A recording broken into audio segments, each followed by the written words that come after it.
It's time for a new unit, Unit 6, entitled Growth, Industrialization, Technology, and Society.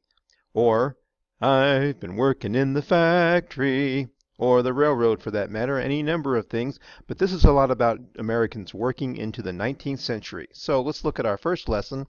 Lesson 26, A Growing Economy.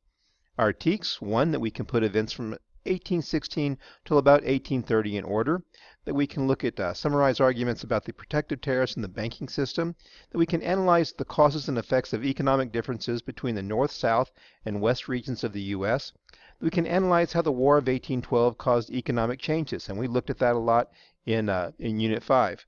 And finally, 27b, that we can analyze how new ways of communication and transportation help the U.S. to grow and change. So let's move ahead.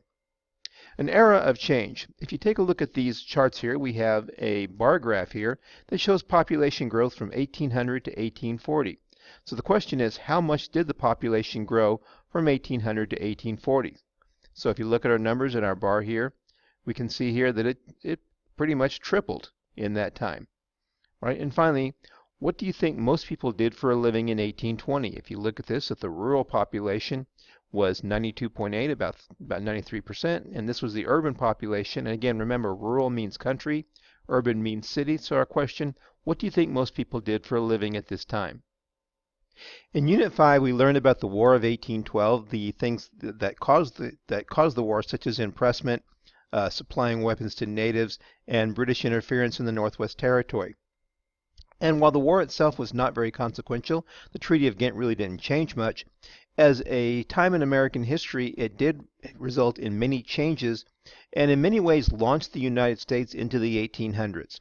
First of all, they finished the war proud of their accomplishments in the first years of the early republic, and they were developing a unique national identity separate from that of a British colony. They were becoming Americans, and they were becoming the United States.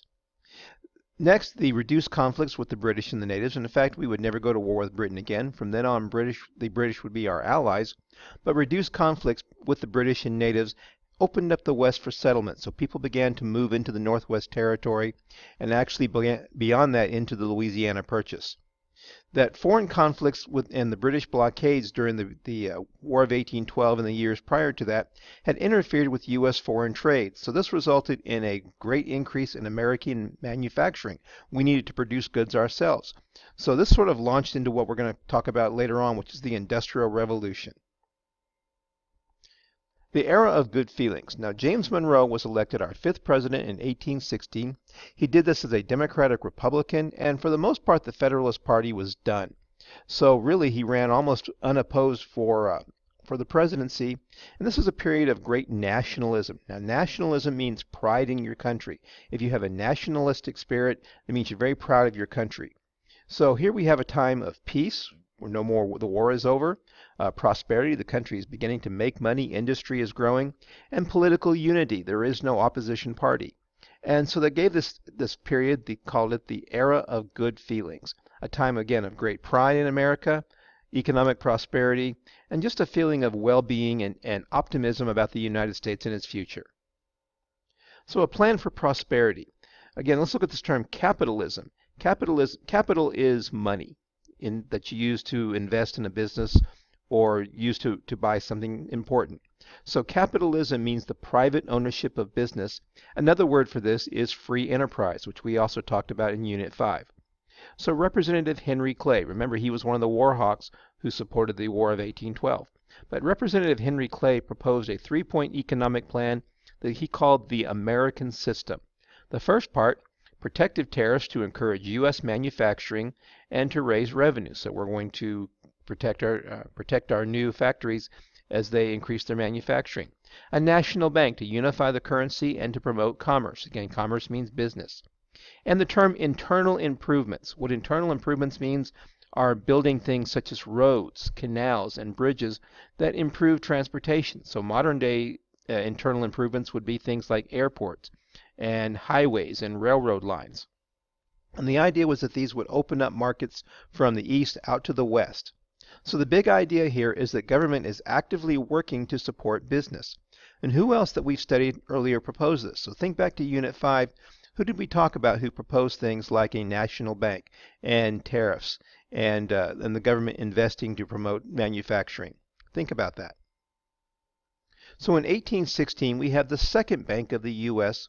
because the first bank had already expired under Madison. So we continue the idea of the national bank. And we have a new tariff, the Tariff of 1816, which taxed foreign imports to make American goods cheaper. And again, we've talked about that term tariff before, but let's go ahead and do a quick review here. That a tariff, for example, here we have teapots. It's cost $2.50 to produce in Britain, so with a dollar profit, it costs $3.50. But if we add a tariff to it, it costs $4.90 to sell it in the United States.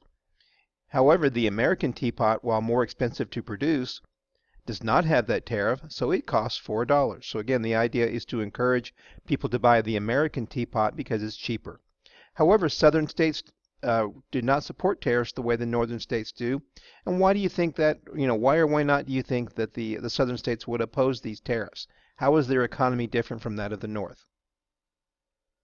Improving transportation. In 1825, the Erie Canal was built to connect Lake Erie to the Hudson River in New York, and this created an artificial waterway. A canal is a man-made river, basically, and it created an artificial waterway for shipping and trade into the west. So here we see the Hudson River in New York and Lake Erie. So the Erie Canal, by connecting those, meant that they could travel by water, which was faster and cheaper than covering this distance by land. And Lake Erie, in turn, would connect to the Mississippi River.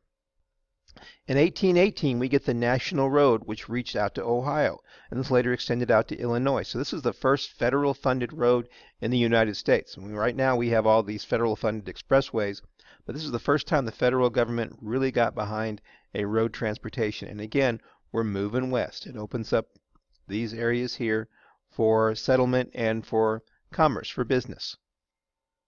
So by the 1830s, how did the sections of the U.S. differ in their economic needs? First, we have the Northeast, which was New England states here. They like high tariffs because they are manufacturing and trade. They want banking because, again, they want that manufacturing business. And they want internal improvements. They want roads and canals and bridges to increase business and profit. Then we have the South. The South wants low tariffs because they don't manufacture. The South trades their agricultural goods, their cash crops, for manufactured goods. So they want those low tariffs to keep the prices down with European goods. They want less government spending on things like internal improvements, and they want to see especially slavery extended out to the West. And then we get the West. The West wants cheap land for farming, and they also wanted internal improvements because that opened up their ability to get goods from the East and also to sell their farm goods back in the East. So if you look at these three regions, and the different things that they wanted from the economy. Some they had in common, but we see that the country is becoming sectionalized, and we'll cover that more as we go forward. So our Lesson 26 thoughts. First of all, while the War of 1812 was not a significant military conflict, why is it an important event in the development of the U.S. into a powerful nation?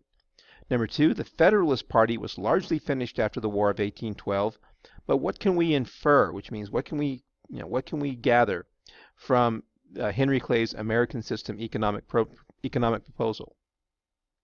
And finally, number three, does the U.S. still support internal improvements today? And what examples in modern times can you name? So that wraps up Lesson 26, and we'll come back with Lesson 27, Inventions and Technology.